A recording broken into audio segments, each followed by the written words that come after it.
Yes, I can confirm that I'm outside of Uganda and I'm out of danger, at least out of reach. Kisoboka ekyo tukigaana naye ekikulu nti okubulya ku Kyagulanyi kubanga simanya abamubuulira bateekwa okubandoza nga bali ku kakiiko akawaggulu ennyo kubanga abamanyi.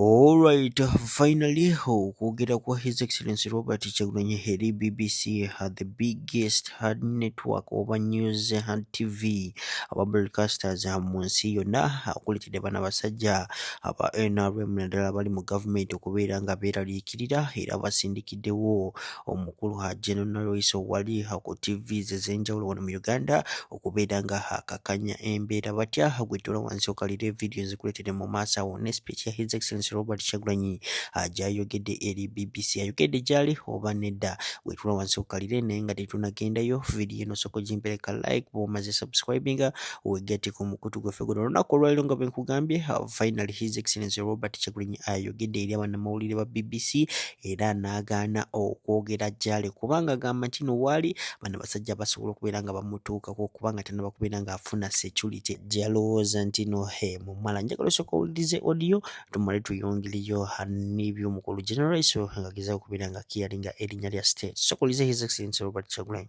Yes, I can confirm that I'm outside of Uganda and I'm out of danger, at least out of reach of the Ugandan regime.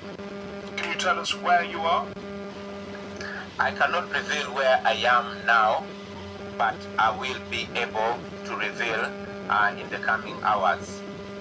I see. And just to clarify exactly what's been happening, you've been in hiding, basically, in Uganda for 2 months until what, today or yesterday? I cannot reveal the exact time or day or location that I used to leave Uganda because that would land so many people in trouble. But I can confirm that I'm out of Uganda. Without compromising those people who protected you, can you tell us how it was possible for someone such as yourself, a very prominent citizen of Uganda, to be able to hide for 2 months? It's incredible. Well, people concealed me. People gave me food. People gave me clothing and everything else. Is your family with you? I cannot talk about my family right now, but my family left long before me. Okay, so you're all out? Yes. I see. I will speak more about this in the coming hours. Okay. Now, the President and his son have been very clear, particularly the son, President Museveni's son, has been very clear about what he wants to do with you. He wants to kill you, he says. What sort of fears did you have of the security forces as they were chasing you around Uganda? Well, it was clear that the regime wanted to eliminate me. That is what General Museveni has always wanted to do and has tried many times, including when my driver was killed in Arua. Only that his son has made it clearer without any filters. I know that even if I'm out of Uganda, I am still not safe because I know that I'm being pursued. I'm being pursued by a regime that has everything it needs. A regime that is also able to, pursue his political enemies wherever they are. Right now, as we speak, I can claim that I'm safe, but you can imagine how hard it was for me knowing the relationship that General Museveni has with all the neighbors around, Just to explain what you're saying that President Museveni's been in power so long, he has good relationships with a lot of neighbouring countries that could turn you in, please. Yeah, you have seen it many times. However, I was able to make it out. I can confirm that I was able to make it out using one of the big countries around, and we also have a network as NUP. We have a network of comrades in around countries that made it possible for me. The NUP, the International Unity Platform, your political party. Yes, please. Can I ask you, you've been a very successful person. You've obviously got money. You don't need to do this. Why are you doing it? because there's no option. Because the money does not mean anything if I am not free. You know, there's nothing like a rich slave, especially on your own land. You know, it does not make sense for just me to make it out of the ghetto. You know, when I was living in the ghetto, we used to say we work hard not to leave the ghetto, but to make the ghetto a better place to live for everybody. Everybody has to be alright for me to be alright. That is how it works.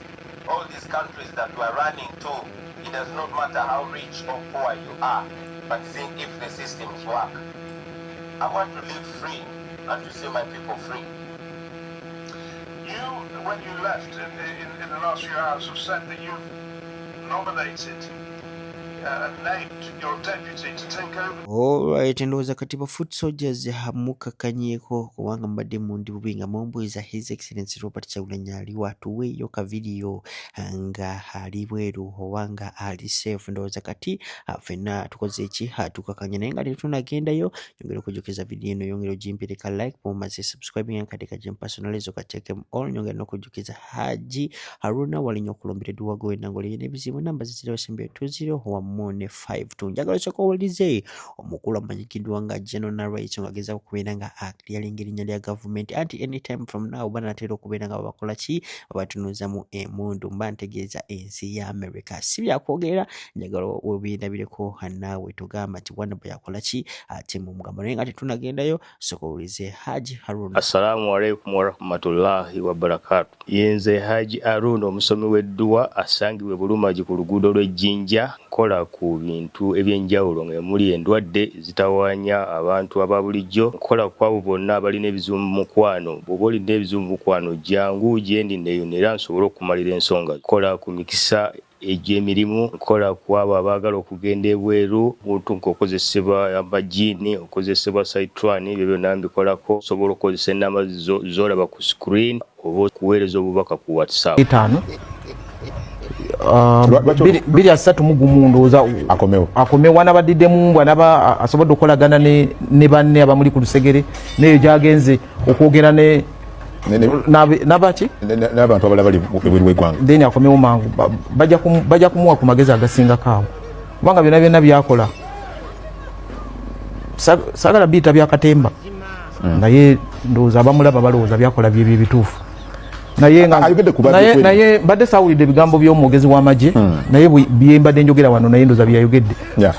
Kyagulanyi tetumunoonyangako era senga twali tumwagala senga mwamufuna twandimufunye senga twamufuna. But agamba waliwo abamagye ab'ebyokwerinda babadde babagulizaako nti basajja bajja n'agamba nti abeebaliza ddala security yaffe bwekibwe ye bali kubeebaza naye abasecurity bazaalibwa wano mu Uganda mulimu n'abalina Oluganda ku Kyagulanyi mwe bali mu magye gaffe ate ekyovola bannaffe tulonda ate bwe tuba tulonda mu box yemu n'abalala gye balonderamu kisoboka ekyo tukigaana naye ekikulu nti okubulya ku Kyagulanyi kubanga simanya abamubuulira bateeka okuba ndooza nga bali ku kakiiko aka waggulu ennyo kubanga abamanyi omusirikale yabadde abulira Kyagulanyi gyatuukira okutuuka gye tutuula nga tunoonya Kyagulanyi oba weewuunya. Naye afande kubanga amagye gava wansi gava ku sekisoni y'abantu 12 negenda ku palatuuni abantu nga 36 oba 4 negenda ku kampani kati ono omusirikale abadde abulya Kyagulanyi gyatuukira okutegeera nti Kyagulanyi bamunoonya naye mwewuunya yali agenda okubeera commander in chief bw'abanga alina omusirikale owa wansi ng'atuula ku kakiiko akanoonya Kyagulanyi. Afande Kyagulanyi bagati bamunoonya amanyi nga tetumunoonya naye kankubulire nga tonabakomboza ekyo ekibuuzo ojjukira naliko wanengamba nti nalabye eri Honorable yalisigaza Honorable Kyagulanyi emukono n'entya nnyo Uganda kikyeyinza okubeera nga ye mukulembeze naye okubanga Kyagulanyi yafuna 24% nga kati yoyo eyafuna 24 tulina okulwana bwezizingirire. Tulina okulwana bwezizingirire okwogera n'abantu baffe n'okubalaga Uganda yaabwe kiki yandyetaaze wakati olaba sagala nnyo okwogera ku ntale ze ziri ebweru naye wabaddengawo okwekalakasa mu Iran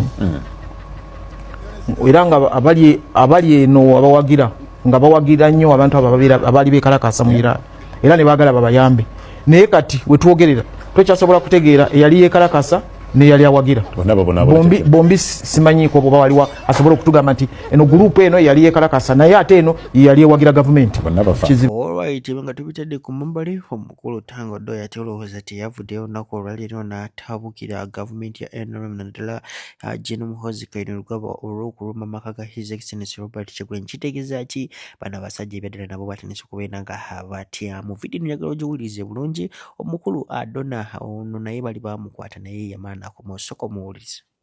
Yeah, that is what Tanga said today when he was in NBS.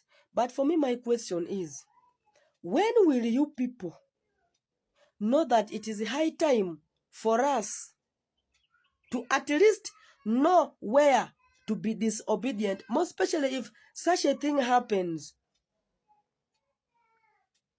We are living in a country where Speaker is a woman, Vice President is a woman, Prime Minister is a woman, but women are losing dignity that built for years every day in the name of political affiliation. You raid someone's home with the intention of arresting him. No tukayo when he's not around. The woman who's there is not taking care of this man's kids. Ate no jayo mukasi. You are leaving the kids to stay with who?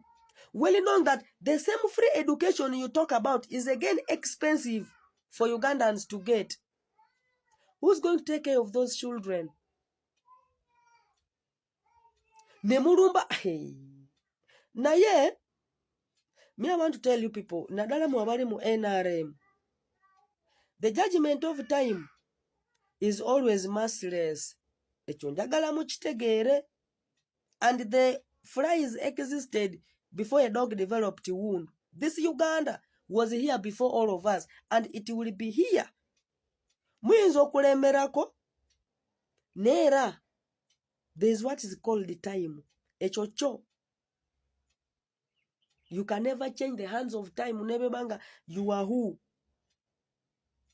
To some extent, maybe I used to think most of the people who are in NRM, maybe they are silent because the impunity is being done to the people of the Central.